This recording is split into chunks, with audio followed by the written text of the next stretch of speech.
Good morning, my Real News Midday TV family. Thank you so much for tuning in this morning for another news update for Wednesday, October 8, 2025. And I'm wishing for everyone a wonderful and a productive day. And in the news this morning, teenage boy killed in multiple shooting incident in Kingston. A disabled teenage boy was reportedly killed and 4 others injured in a drive-by shooting along Texter Lane in the vicinity of Charles Street in Kingston on Tuesday night. Head of the Kingston Central Police Division, Superintendent Beresford Williams, confirmed the multiple shooting incident. The injured persons are being treated at hospital. The incident reportedly caught residents off guard, as the things have reportedly been calm in the area in recent times. Student in critical condition after being hit by minivan. A 15-year-old student of the Landale School of Special Education is currently in critical condition in hospital after being hit by a motor vehicle on the Sheffield Main Road in Westmoreland on Monday. In a video that went viral on social media, the boy could be seen moving back and forth across the roadway. He later went to one side of the road before attempting to leap across the other side of the roadway. He was subsequently hit by an oncoming minivan. The injured boy was later taken to hospital by a resident from the area. Businessman freed of gun charges arising from road rage incident. Businessman D.O.N. Duncan was freed of gun-related charges when he appeared in the gun court on Tuesday. He was charged with assault at a common law, using a firearm to commit a felony, and unauthorized possession of a firearm arising from a road rage incident. However, he was freed following a no-case submission by his attorney, Abel Donfoot, who was able to discredit the complainant's account of the incident. During cross-examination, the sole eyewitness failed to accurately support the crucial points in the Crown's case. He admitted to not being certain of where the weapon was drawn from and that he was not truthful in saying he was able to clearly identify the accused. The lawyer then submitted that the quality of the eyewitness was unreliable and unsafe. It was alleged that on July 12, 2023, Duncan was driving a Toyota RAV4 sports utility vehicle along Sydney Road onto St. Lucia Avenue in New Kingston. He almost collided with the complainant's motorcycle and there was a verbal clash. It was reported that Duncan brandished a gun, pointed it at the complainant, and then drove away. The matter was reported to the police, and following an investigation, Duncan was arrested and charged. Police probing road rage incident allegedly involving soldier. The police say they are aware of a recent road rage incident in St. Andrew in which a firearm was brandished and a man was physically assaulted along the roadway, seemingly in the presence of a policeman. The news understands that prior to the road rage incident, a car chase ensued along sections of Constant Spring Road. The short video, which seems to have been captured by a passenger in a vehicle, is making the rounds on social media.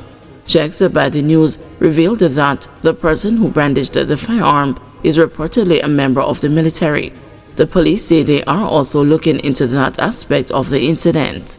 The assault incident apparently took place along Constant Spring Road in the vicinity of Oakland Apartments, where a gray sports utility vehicle and a white Toyota Probox were seemingly pinned.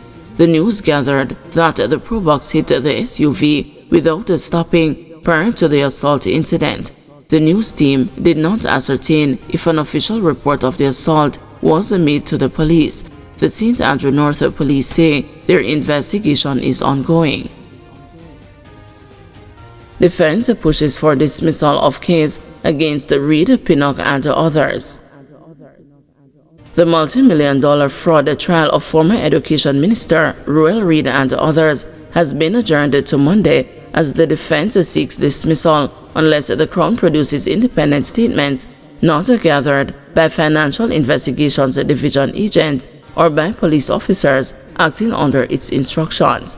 Attorney Hugh Wildman argued that the statements in the matter were obtained illegally and it cannot be used to ground the order for indictment, which is required for the case to proceed to trial. The FID has no authority to investigate, collect statements, and share them with anyone or use them for any other purpose. And when you examine the bulk of the statements, they were collected by authorized agents or police officers acting under the instruction of authorized agents, which is a breach of Section 10 of the Act. Additionally, he claimed that some of the statements resulted from searches conducted in breach of the FID Act and are therefore inadmissible. Wildman, who is representing former Caribbean Maritime University President Professor Pinnock, made the argument during his submissions opposing the indictment order. Reed, along with his wife Sharon and the daughter Sherelle, Pinnock and the Jamaica Labour Party councillor Kim Brown Lawrence are currently before the Kingston and the St. Andrew Parish Court for trial in relation to a $50 million alleged fraud. The group faces charges under various laws, including the Corruption Prevention Act, conspiracy to defraud, misconduct in a public office at a common law, and the breaches of the Proceeds of Crime Act. However, when the matter commenced on Tuesday morning, Wildman objected to the order of indictment being granted, arguing that it can only be issued if independent evidence is produced. The prosecution requested time to respond and suggested Monday, which was accepted by the court.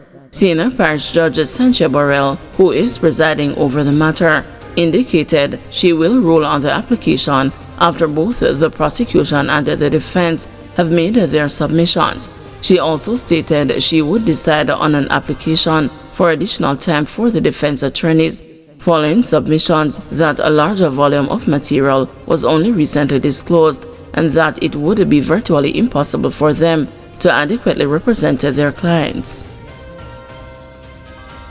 Burnt body suspected to be that of missing 13-year-old found behind home. Residents of the usually quieter community of Riverside Drive in Baileystown, Clarendon are reeling from shock and grief after the burnt and partially decomposed body of 13-year-old Shantina Sargent was discovered by the police behind her home on Monday evening. Sargent, who was a student at Christiana High School, was reported missing by her father, 46-year-old Lawrence Marcus Sargent, last Friday. Up to late yesterday evening, the police were still searching for Lawrence, who they believe can help with what has now become a murder investigation. "What a wicked act," exclaimed Cleveland Messom, a farmer from the community. "From morning all now me no move me cow, and not even me tea me no drink from morning," he explained, expressing his distress at the news. Messom, who described Shantina as a mannerable child who now pass you and no say hello, said he was not aware she was missing until the police discovered her body behind the house in which she lived with her father.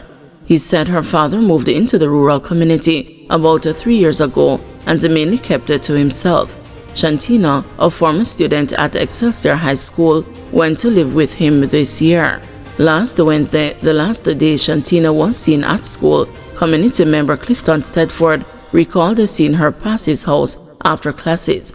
He said she paused for a moment, appearing as though she was hesitant or uncertain about going home. "It looked like him have a mind to go, and like him want draw back. Look like him man 100 to go," he said. "We go back in the house and me no see him again," he recalled. On Friday, he said he saw Lawrence leaving the community with a fridge on his back and inquired whether he was moving. He said Lawrence told him he was taking the fridge into the town to have it fixed, but said he had not seen him since.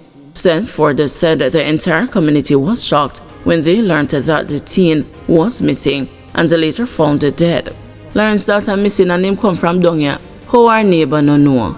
You no have no neighbor you tell say your daughter missing? So me no know where him a play. Nobody in the community no know nothing," he said. "The one you shake everybody," he added. Juliet Eunice, Shantina's stepmother, said she felt devastated when she heard that a body believed to be Shantina's was found at the house she had lived in up to a year ago. She said she was in a physically abusive relationship with Lawrence for 5 years before she left a year ago. However, she said they still kept in contact because of the young son that they shared. Eunice, a market vendor, told the news that the last time she saw Shantina was Wednesday on her way from school when she passed by the Spalding's market to play with her 4-year-old brother. She said she became concerned on Friday when she realized it was getting late and she hadn't seen her stepdaughter. Me say to Marcus, how Shantina no come home yet? Me say, you no call her? Him say, yes.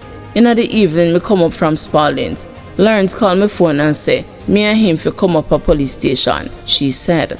Eunice said she accompanied Lawrence to the Christiana police station last Friday night to file a missing persons report. Lawrence tell me say him looking at Shantina phone. Him still like Shantina have boyfriend. And me say, Marcus, if him have boyfriend, that what? Now your daughter? You couldn't jealous after your daughter if him have boyfriend, she recalled. On Monday evening, Eunice said she informed him that she was going over to Shantina's school to ask the students if they had seen her. She said Lawrence told her to go ahead of him.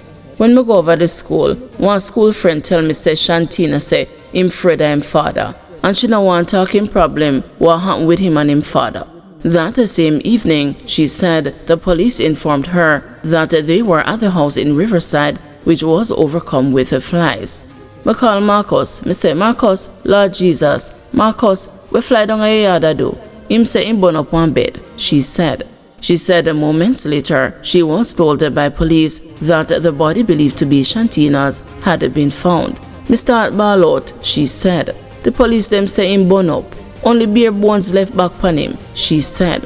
Up to yesterday evening, Eunice said Lawrence called her, inquiring about their son. Me love the baby, only that he must say, she said. Eunice said Lawrence was aware that the police are seeking him for questioning, and she encouraged him to turn himself in. Him say him not turning himself, for him not have nobody to bail him, and them something there. So it look like him rather when them shoot him and kill him, she said. Superintendent Kerry Duncan, head of the Manchester Police, told the news that the police received unconfirmed reports from community members that Shantina was being sexually molested, but we don't have anything of evidential value to support that, he said. Duncan, in the meantime, is appealing to Lawrence to turn himself into the police. We're making the appeal to have him just come into us so we can have a conversation. We suspected that his daughter is deceased, so we want to confirm certain things, and I believe that he is in a very good position to help us to move the investigation forward, he said. Guys, thanks for watching. Please join us this afternoon at 2 p.m. for another news update.